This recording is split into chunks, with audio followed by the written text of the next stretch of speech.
The shipping container looked completely ordinary.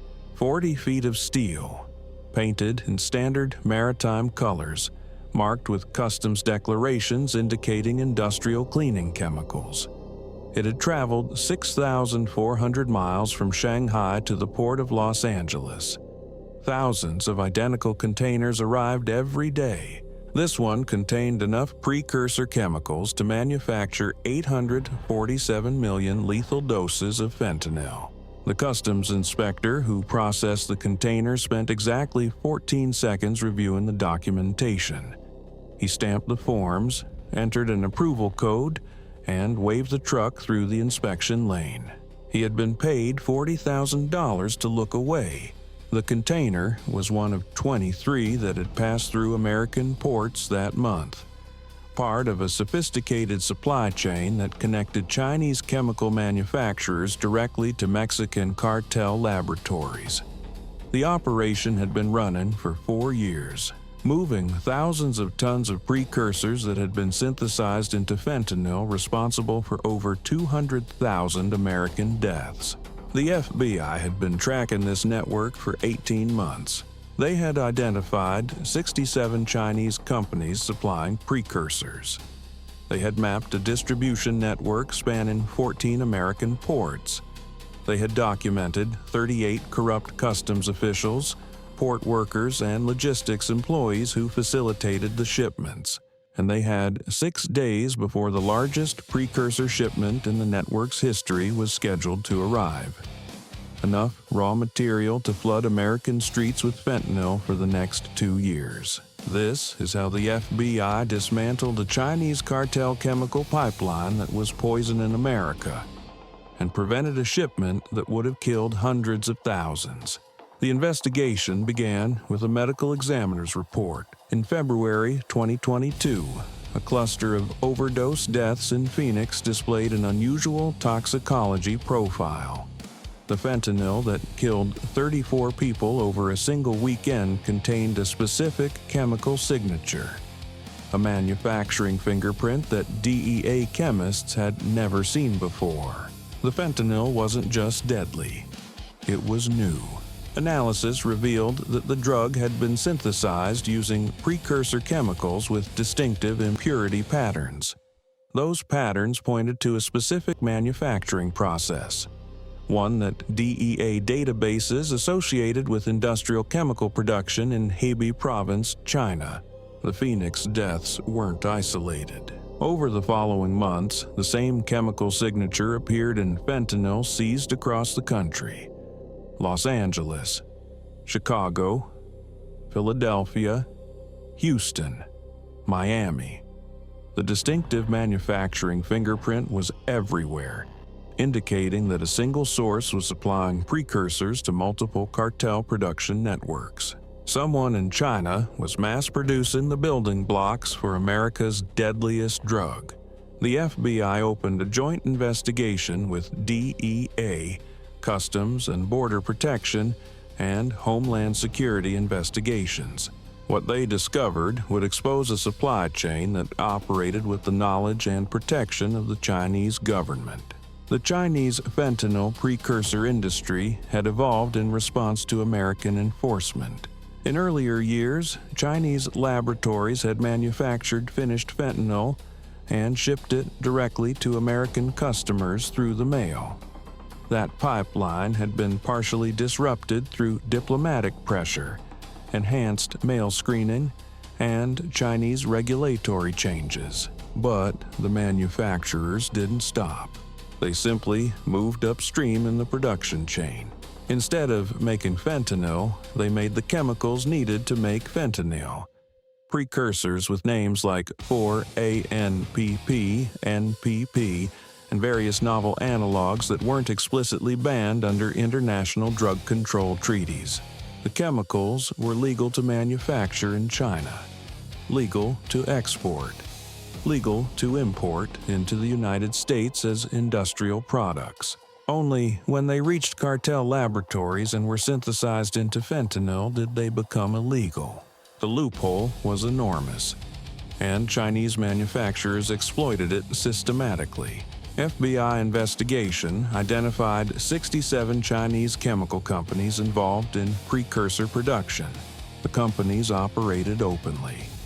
They had websites, sales representatives, and exhibition booths at international chemical trade shows.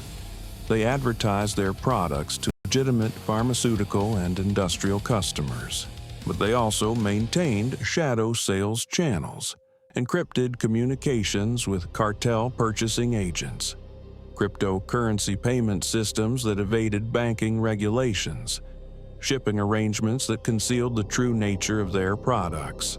The companies knew exactly where their chemicals were going. Internal communications obtained through international law enforcement cooperation revealed explicit discussions about Mexican clients and special packaging requirements. Sales representatives joked about American overdose statistics.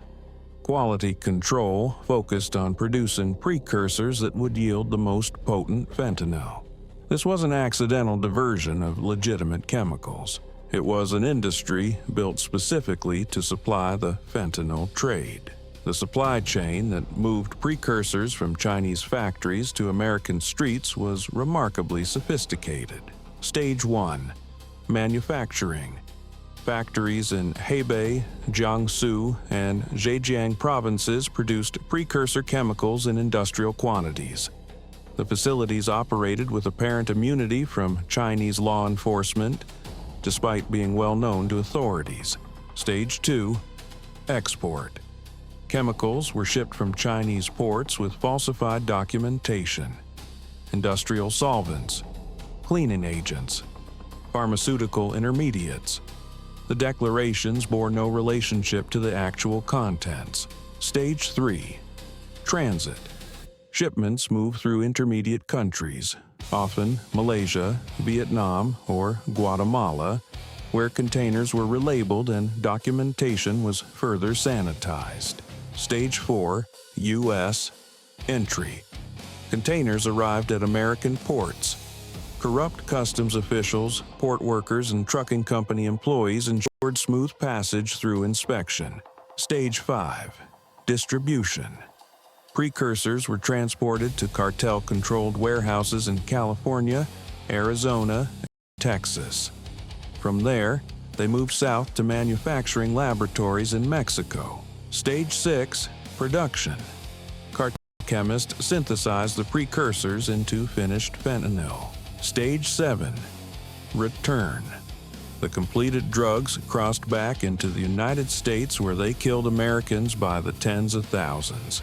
The circle was complete, and at every stage, corrupt individuals had been paid to look away.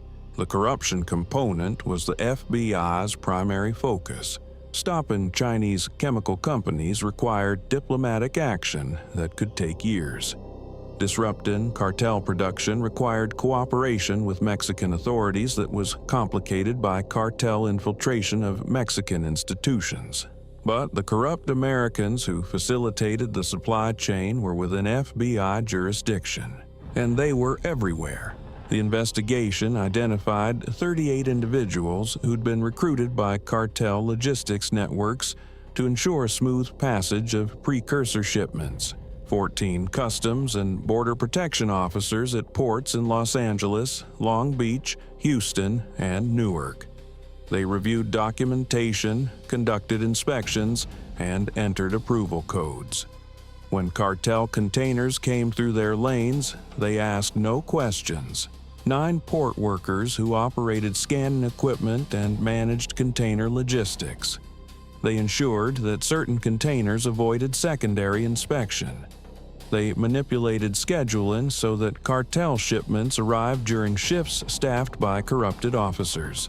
8 trucking company employees who transported containers from ports to inland warehouses. They maintained falsified manifests and avoided weigh stations where additional inspection might occur. 7 warehouse workers at distribution facilities in California and Arizona. They received shipments, broke down containers, and prepared precursors for transport to Mexico. The network had been built over 4 years. one corrupted employee at a time. The recruitment followed a consistent pattern. Cartel logistics operatives identified vulnerable targets: employees with financial problems, gambling debts, family members in Mexico who could be threatened. Initial approaches were casual: a conversation at a bar, a friendly offer of help with a problem. Then came the money, small payments at first. $5,000 to overlook a single container, $10,000 for a month of cooperation. As employees became complicit, payments increased, and so did the implicit threat. The cartel had evidence of their corruption: photographs, recorded conversations, bank records showing unexplained deposits. Once employees accepted the first payment, they were trapped. Several had attempted to exit the arrangement. One customs officer had approached internal affairs, intending to confess. He was found dead in his car 2 days later, an apparent carjacking that investigators suspected was a cartel message. The others understood. There was no way out except prison or death. FBI surveillance documented the scope of operations over 18 months. Agents tracked containers from Chinese ports to American distribution points. They monitored corrupt employees receiving payments. They intercepted communications between cartel logistics coordinators and their Chinese suppliers. The evidence was overwhelming, but the investigation faced a critical limitation. Every day that the operation continued, precursor chemicals flowed into cartel hands. Every day, those chemicals were synthesized into fentanyl. Every day, Americans died. The FBI estimated that the network was responsible for precursor supplies that ultimately produced fentanyl, killing approximately 400 Americans per week. Each week of investigation meant 400 more deaths. The pressure to act was immense. The decision point came in August 2024. Intelligence indicated that the network was preparing its largest shipment ever. 47 containers scheduled to arrive at the Port of Long Beach over a 72-hour period. The containers held enough precursor chemicals to produce fentanyl for the next 2 years, enough to kill over 800 million people. The shipment represented both an opportunity and a threat. If the FBI could intercept all 47 containers and arrest the entire corruption network simultaneously, they could deal a crippling blow to cartel fentanyl production. Supply disruptions could reduce American overdose deaths for months or years. But if any element of the operation failed, if containers escaped, if corrupt employees fled, if the network adapted, the chemicals would reach cartel laboratories and the killing would continue. The operation had to be perfect. Operation Chemical Shield launched on August 14, 2024. The operation required coordination across multiple agencies, jurisdictions, and time zones. FBI, DEA, CBP, HSI, and Coast Guard assets were positioned at ports across the country. International partners in China, Malaysia, and Guatemala were briefed on coordinated actions. Phase 1 targeted the incoming shipment. Coast Guard cutters intercepted the cargo vessel carrying the primary containers while still in international waters. The ship was escorted to a secure anchorage where CBP teams, vetted to ensure no corrupt officers were involved, conducted comprehensive inspections. All 47 containers were identified and seized. The precursor chemicals were cataloged: 2,340 tons of materials that could have produced an estimated 4.7 billion lethal doses of fentanyl. Street value of the finished product, over $94 billion. It was the largest precursor seizure in American history. Phase 2 targeted the corruption network. Simultaneous arrests were executed at ports, trucking facilities, and warehouses across California, Arizona, Texas, and New Jersey. 38 targets in 4 states. The timing was precise. Every arrest within a 90-second window to prevent warning communications. At the port of Long Beach, 6 CBP officers were arrested as they reported for their shifts. They were led away in handcuffs, past colleagues who had no idea they had been working alongside cartel collaborators for years. In Houston, a port logistics supervisor was detained in his office. His computer contained records of every corrupted shipment he had facilitated.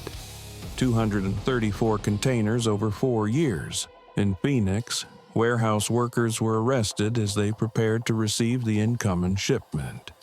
They had no idea the containers they were expecting had already been seized. By noon, all 38 identified targets were in custody. Phase 3 extended the operation internationally. Chinese authorities had been notified of the operation through diplomatic channels, a calculated risk that FBI leadership debated extensively. China's cooperation on fentanyl issues had been inconsistent. There were concerns that corrupt Chinese officials might warn the manufacturers, but without Chinese action, the supply chain would simply reconstitute. The gamble paid off. Chinese police raided 12 of the 67 identified manufacturing facilities within 24 hours of the American arrests. 23 company executives and production managers were detained. Equipment was seized. Financial records were confiscated. The raids were presented in Chinese state media as evidence of China's commitment to international drug control cooperation. The reality was more complicated. Dozens of facilities remained untouched, and many of the detained executives would likely face minimal consequences. But the immediate supply chain had been disrupted. The interrogation of the arrested Americans revealed the full scope of Chinese government involvement. Several of the corrupt customs officers had been approached not by cartel operatives, but by individuals they later identified as Chinese intelligence officers. The recruitment pitch was different from cartel approaches. Instead of money and threats, these recruiters emphasized ideology. They spoke of American decline, Chinese ascendance, the injustice of American drug policy. They portrayed the precursor trade as resistance against American imperialism. Some recruits bought the ideology. Others simply recognized that Chinese backing meant additional protection and resources. The intelligence officers provided operational support that exceeded cartel capabilities. They supplied encrypted communication devices. They provided advance warning of American enforcement operations. They coordinated shipping schedules to avoid inspection. The fentanyl precursor trade wasn't just tolerated by Chinese intelligence services. It was actively supported as a tool of hybrid warfare against the United States. The evidence of Chinese government involvement was presented to Congress in classified briefings. Legislators from both parties expressed outrage. Calls for sanctions, tariffs, and diplomatic retaliation intensified. The fentanyl crisis was reframed as not just a drug problem, but a national security threat. China denied all allegations. State media characterized the American accusations as slander and anti-China hysteria.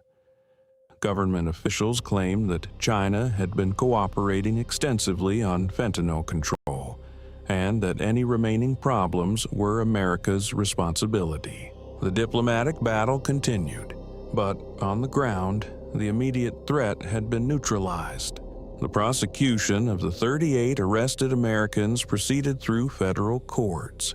The charges were severe: conspiracy to import controlled substances, conspiracy to distribute controlled substances resulting in death, bribery, and money laundering.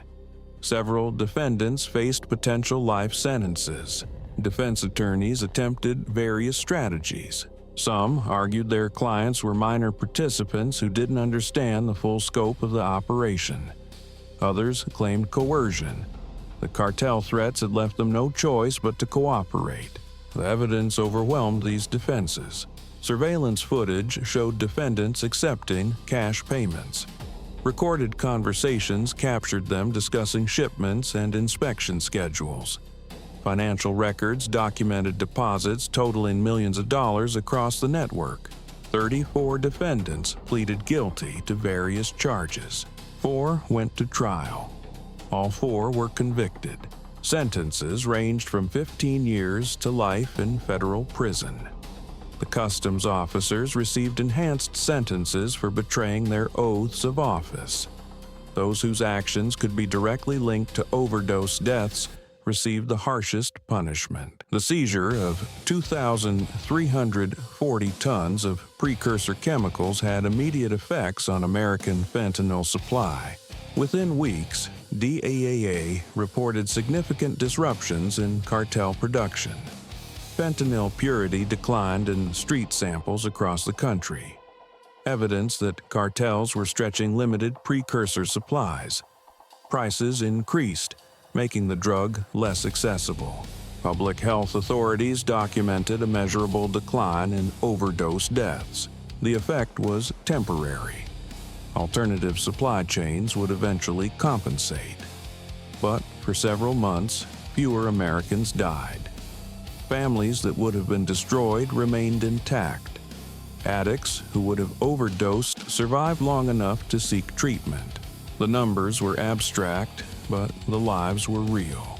The investigation also exposed systemic vulnerabilities in American port security. The 38 corrupted employees represented a tiny fraction of the port workforce, but their positions gave them enormous power to facilitate illegal shipments. A single corrupt customs officer could wave through containers that would kill thousands. Congressional hearings examined the failures. How had these employees been recruited without detection? How had their unusual financial activity gone unnoticed? How had the corruption network operated for 4 years before discovery? The answers were uncomfortable. Background investigation procedures were inadequate. Financial monitoring was minimal. Internal affairs resources were overwhelmed. The sheer volume of cargo passing through American ports made comprehensive inspection impossible. Reforms were implemented, enhanced financial surveillance for customs and port employees, increased internal affairs staffing, new technology for container inspection, improved information sharing between agencies. The vulnerabilities couldn't be eliminated entirely, but they could be reduced. For the families of fentanyl victims, Operation Chemical Shield was bittersweet justice. The chemicals that had killed their loved ones had already been delivered. The fentanyl had already been manufactured and distributed. The damage was done, but the operation prevented future deaths. The precursors seized would have killed hundreds of thousands of additional Americans. Families that didn't yet know they would lose someone were spared. Children who would have become orphans kept their parents. Parents who would have buried children were allowed to watch them grow. Prevention is invisible. The deaths that don't happen never make the news. The families that aren't destroyed never know how close they came. The suffering that's prevented leaves no trace, but it's real. The Chinese chemical companies that survived the raids adapted quickly. Within months, intelligence indicated that alternative supply chains were being established. New precursor analogs were being developed. Chemicals that weren't yet scheduled under international drug control treaties. New shipping routes through Africa and South America were being tested. The fentanyl trade was too profitable to abandon. Chinese manufacturers earned billions of dollars supplying cartel laboratories. Corrupt officials at every level of the supply chain took their cut. The economic incentives were overwhelming, and the Chinese government showed no sign of genuinely cracking down. The raids conducted during Operation Chemical Shield appeared increasingly to have been theatrical, a gesture toward cooperation that left the fundamental industry intact. Most of the detained executives were released within weeks. Most of the seized facilities resumed operations. The battle would continue. The FBI agents who worked Operation Chemical Shield understood the limitations of their success. They had seized enough precursors to prevent hundreds of thousands of deaths. They had dismantled a corruption network that had facilitated cartel operations for years. They had exposed Chinese government involvement in chemical warfare against America, but they hadn't ended the fentanyl crisis. The demand remained. The profits remained. The supply chains would be rebuilt. What they had done was buy time. Time for treatment programs to reach more addicts.